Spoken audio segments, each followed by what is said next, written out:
Propongo que esta vez conozcamos un poco más de lo que han sido los antecedentes, la historia y algo de lo más reciente en lo que tenemos, lo que es la nacionalización. Hemos vivido 2 nacionalizaciones anteriores a esta, que es una supuesta tercera nacionalización.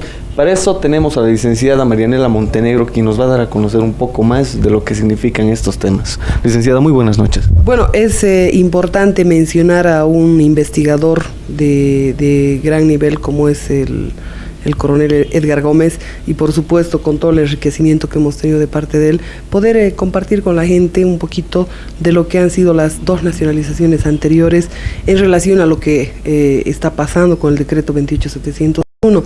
Por supuesto que la gente necesita conocer el accionar que han tenido las compañías que han operado en Bolivia, que es absolutamente común. En el pasado eran defraudadores fiscales, en el pasado robaban al país y bueno, en el presente lo vienen haciendo de la misma forma. Como quiera que en la guerra del Chaco la Standard Oil había sido declarado neutral, sin embargo vendía gasolina a la Argentina, quien le pasaba al Paraguay, que en ese momento era un país enemigo, creó esa animadversión hacia la empresa Standard Oil, que además se había negado a entregarle gasolina al ejército boliviano para que puedan operar los aviones. Entonces se fue creando en el pueblo esa conciencia del Chaco y el gobierno del general David Toro decide decretar la caducidad de la empresa Standard Oil, que se la está manejando como que si se hubiese decretado la nacionalización, y no es así, sino que ese decreto establece la caducidad de la empresa en base a defraudación por no haber pagado impuestos de 1925 y 1926. En marzo de 1935, la compañía elevó un escrito al ministro de Industria expresando su voluntad de pagar por concepto de impuestos la suma justa del 11% correspondiente a 620 toneladas de petróleo producidas en 1925 y 1926. Pero olvidaron un detalle: la compañía había negado en cierta ocasión esta producción.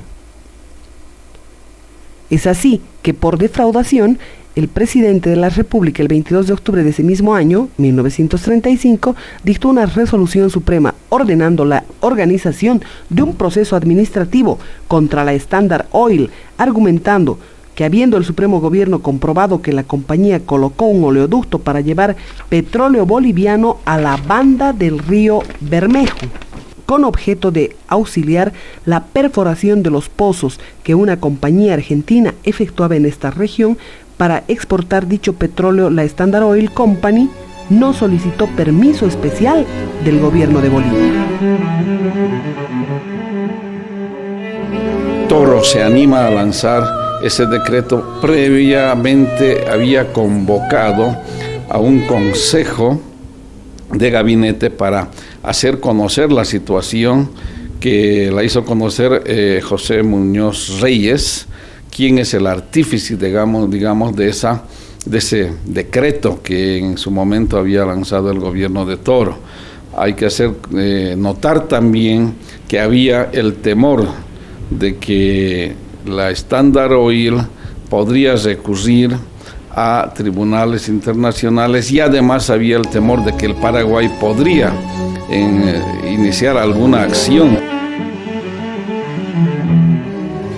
En este caso decía la Standard Oil, que es una compañía que también no solamente ha defraudado, ha robado, ha engañado al país, pese a que era concesionaria en el territorio boliviano.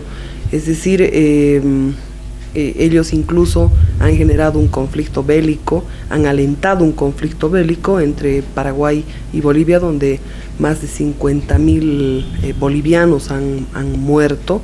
Y por supuesto el resultado de todo aquello, de toda aquella explotación que han llevado adelante, es miseria, es pobreza, porque lo único que hemos exportado son materias primas.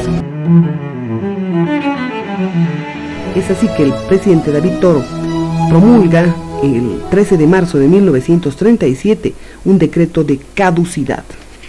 contra la Standard Oil Company.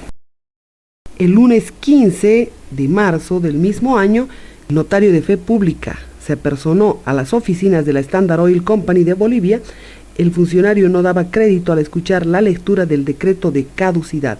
El encargado de la notificación le dijo: señor representante, sus actitudes no conducen a nada y usted debe entregar todo cuanto hay aquí, a excepción de sus papeles privados, y salir. Nada puede hacer usted contra el Estado. El teniente coronel Germán Buch, con ese cariño que tenía por nuestra patria Bolivia, que estaba al mando del ejército, garantiza al gobierno el apoyo para que pueda emitir ese decreto.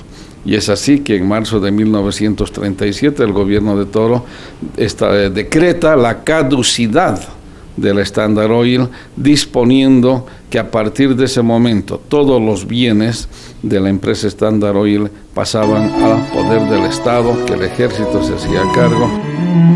El 21 de diciembre de 1936, a la cabeza de Dionisio Foianini, se funda Yacimientos Petrolíferos Fiscales Bolivianos. Mediante decreto ley expresaba la propiedad del Estado sobre los hidrocarburos en cualquier forma en que se encuentren, siendo el Poder Ejecutivo el único que podía disponer de ellos conforme a mejores conveniencias.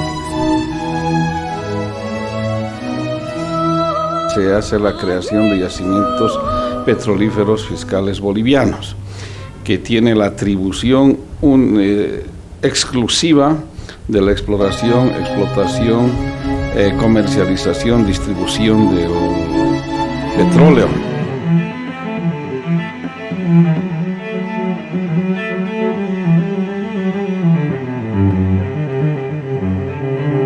En el segundo tema que cabe destacar es el patriotismo de hombres como Dionisio Foianini, que fundan Yacimientos Petrolíferos Fiscales Bolivianos con la visión de que este recurso energético estratégico nunca salga de manos del Estado.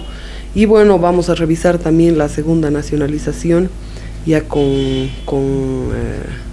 Alfredo Obando Candia, que prácticamente se expulsa a la Gulf Company, pero lamentablemente en las dos ocasiones se indemnizan a las compañías como en el presente.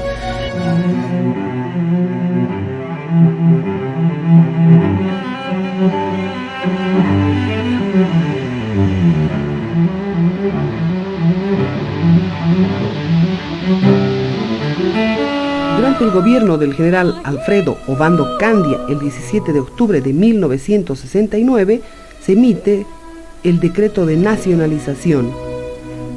Similar a la nacionalización de las minas, se paga a los explotadores de nuestras riquezas, se les devuelve por el aprovechamiento y el enriquecimiento con nuestras riquezas a los varones del estaño Patiño, Xochitl, Aramayo, $22 millones en el gobierno de Obando.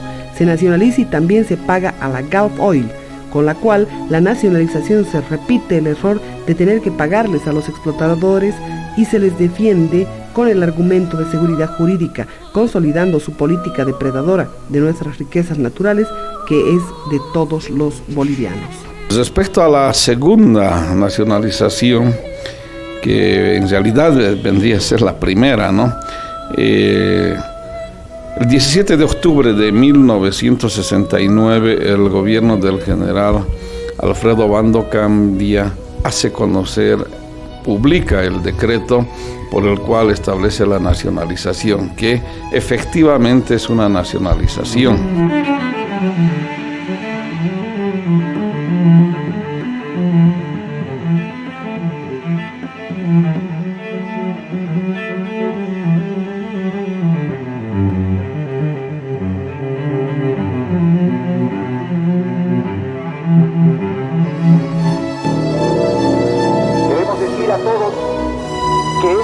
Como lo anunciamos el primer instante, es inexcusablemente un juicio político. Es un juicio de naturaleza política que solo la ignorancia política o la mala fe identifica con el juicio partidario o la expresión subalterna de enconos y resentimientos personales. Es juicio político porque es de naturaleza política el delito de que hay que juzgar. Es juicio político porque los administradores deshonestos del interés nacional, aquellos que se enriquecieron ilícitamente, aquellos que violaron derechos y libertades fundamentales, no incurrieron en los delitos mencionados y probados como personas privadas. Lo hicieron en el ejercicio de funciones públicas.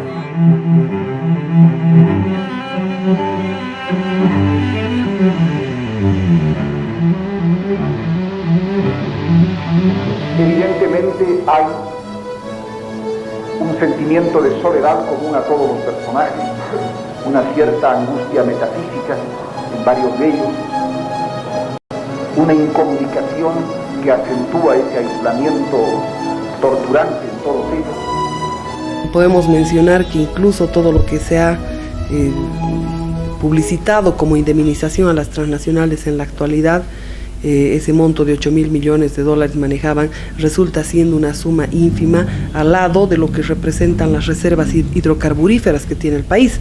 Solamente en gas, si nos referimos, estamos hablando de un negocio de más de 500.000 millones de dólares, con los 50 trillones de reservas o los 53 trillones de reservas que tiene el pueblo boliviano.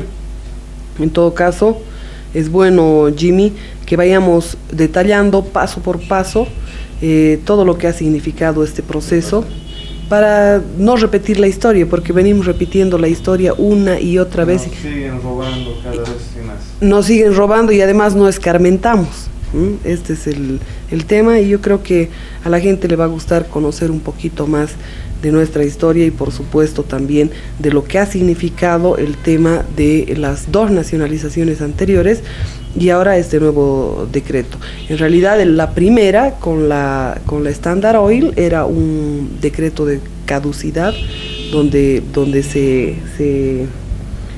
prácticamente se declaraba la caducidad del contrato con la Standard Oil, y bueno, esto ha generado gran reacción, y lo que ha promovido simplemente ha sido el que las transnacionales comiencen a alentar un conflicto bélico.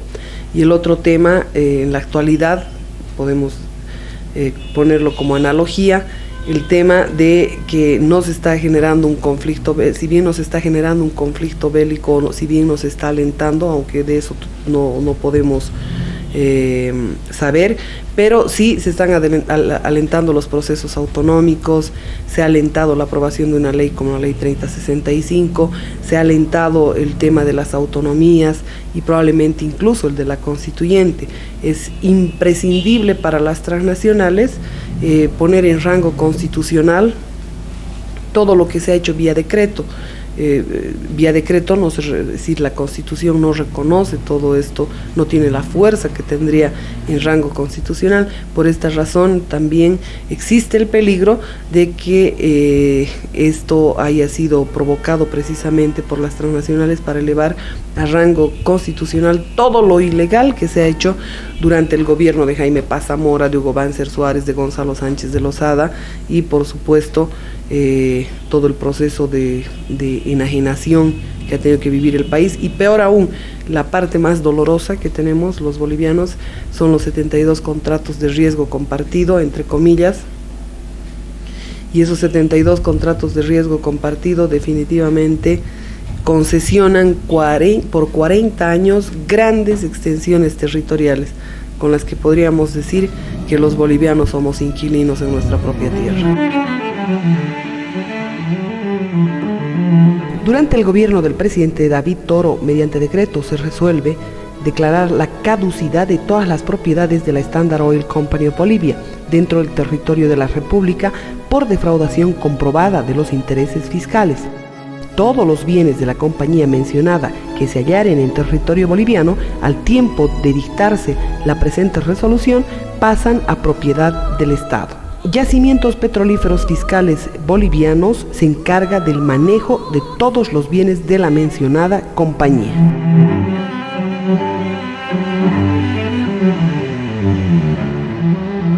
Mediante decreto supremo número 8956, la gestión del general Alfredo Obando Candia nacionaliza: artículo primero, decreta la reversión al Estado boliviano de todas las concesiones otorgadas a Bolivian Gulf Oil Company y la nacionalización de todas sus instalaciones, inmuebles, medios de transporte, estudios, planos, proyectos y todo otro bien sin excepción alguna. Artículo 2. El inmediato control por las Fuerzas Armadas de la Nación de todos los campos, instalaciones y demás pertenencias de la Bolivian Gulf Oil Company. Yacimientos petrolíferos fiscales bolivianos, YPF intervendrá inmediatamente en el control técnico y administrativo.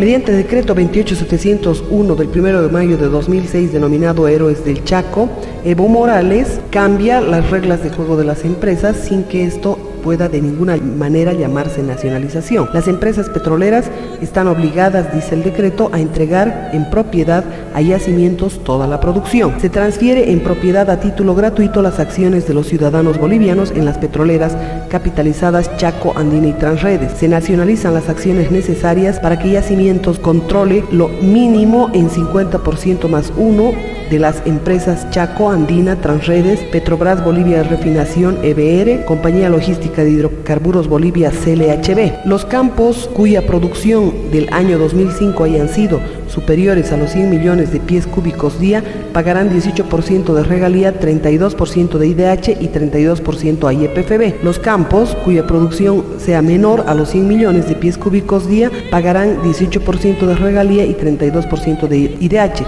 lo mismo que pagaban antes. El Ministerio de Hidrocarburos, mediante auditorías, determinará las inversiones, amortizaciones, costos de operación y rentabilidad de las compañías para determinar la retribución o participación en futuros contratos de estas compañías.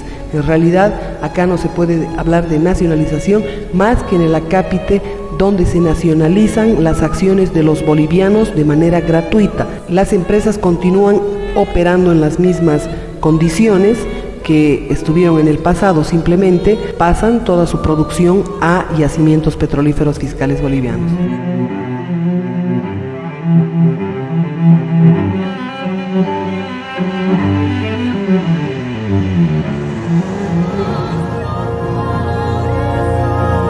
Aló